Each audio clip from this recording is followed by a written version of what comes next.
Vous êtes jeune, âgé entre 20 et 30 ans, vous avez minimum le niveau du BFM, vous avez une très bonne aptitude physique et vous êtes à la recherche de travail. Ce message vous est destiné. La Lonase, dans le cadre de l'extension et de la redynamisation de son réseau commercial, recrute 1500 jeunes désirant devenir vendeurs commissionnaires. Déposez vite votre dossier constitué d'une photocopie de votre pièce d'identité, d'un certificat de résidence, d'un extrait de votre casier judiciaire et d'un CV si possible. Notez bien, le dossier de candidature doit être déposé à la direction générale de la Lonase ou l'adresse suivante recrutementvendeur@lonase.sn ou plus tard le 18 novembre 2021 à 17h30. Deviens vendeur commissionnaire à la Lonase et change ta vie.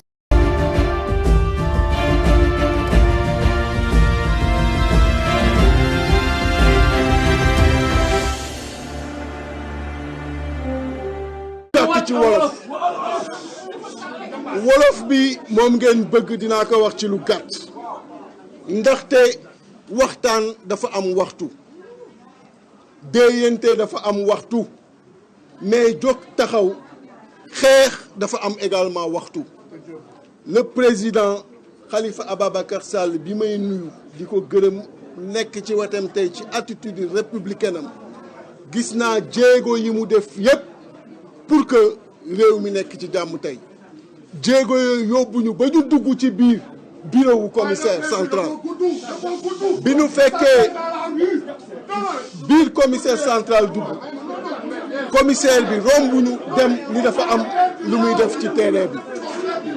loolu gënul warul te dama bëgg mu xam ni réew mi moomu ko président Macky Sall moomu réew mi bi ñu nekkee di wax di def li nga xam ni moom la ñu dig ba président Khalifa Ababacar Sall génn dem bi ñu toogee léegi di concerté wu fii nii ci bureau bi lan ñu envoyé message kenn ci ñoom nii léegi lañ leen notifié que finalement arrestation la lan moo waral li fi xew subaak tey ku war wuyu ji convocation finalement ñu ni notifié nañ la arrestation lan moo ko war a mën a expliquer lu dul jaay doole boobu nag le ministre d'État waxoon na ko bi mu naan dina nasaxal dina enterrer cette opposition Mahmoud Saleh loolu nag la ñu nekk di def parce que gis nañu la machine électorale bi Yewwi Askan bi commencé teg sur l'étendue du territoire national et may gërëm di sant di joxe en exemple les magistrats de Saint-Louis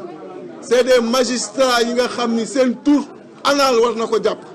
ndaxte cour d'appel ba foofu liñ fa dugaloon comme recours ñoom suivre nañu accepter nañu Yewwi Askan Wi que ñu ñoo nekk ci yoon kon nag li ci des mooy wax ji mënatul bare ndaxte waxtaan bi am na déeyoo bi am na mais le président Macky Sall jàpp nañu ni bëggul jàmm kon jeune parti politique yi jeune organisation yi nekk ci Yewwi Askan Wi population sénégalaise au-delà de ces jeunes bu kenn bàyyi kenn ci ñi nga xam ni ñoom la ñu jàpp ci Yewwi Askan Wi mu passé la nuit prison mu passé la nuit commissariat bu ko kenn nangu parce que président moomul Sénégal mënul naan kuy bokk élection ak ku dul bokk élection mënul wax kuy dox ci biir rue ak ku dul dox ci biir rue dama koy wax ci wolof boobu ba tey bu naan que président de la république Macky Sall may wax président boobu ba tey du xam-xam bu mu ëppale nit ñi du judd bu mu ëppale nit ñi du fulla bu mu ëppale nit ñi loi képp moo tax ñu naan que président de la république loi boobu ñu koy nangul ba bu nekkee ci tali bi motaar yi dar ko ñun ñu wàcc xaar ba bu ñuy tardé suñu liggéey wàcc xaar pour may ko loolu loi moo ko jox loi boobu ni mu ko joxee loolu ñu koy nangul na fexe ba chaque citoyen lu ko loi jox mu nangul ko te citoyen yi loi moo leen jox ñuy manifester kooku droit constitutionnel la na nangul Sénégalais yi droit yooyu bu ko nangulul jëlal ko suñu bopp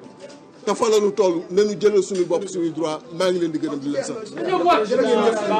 Vous êtes jeune, âgé entre 20 et 30 ans, vous avez minimum le niveau du BFM, vous avez une très bonne aptitude physique et vous êtes à la recherche de travail. Ce message vous est destiné. La Lonase, dans le cadre de l'extension et de la redynamisation de son réseau commercial, recrute 1500 jeunes désirant devenir vendeurs commissionnaires. Déposez vite votre dossier constitué d'une photocopie de votre pièce d'identité, d'un certificat de résidence, d'un extrait de votre casier judiciaire formulaire et d'un CV si possible. Notez bien, le dossier de candidature doit être déposé à la direction générale de la LONASE ou l'adresse suivante recrutementvendeur@lonase.sn ou plus tard le 18 novembre 2021 à 17h30. Deviens vendeur commissionnaire à la LONASE et change ta vie.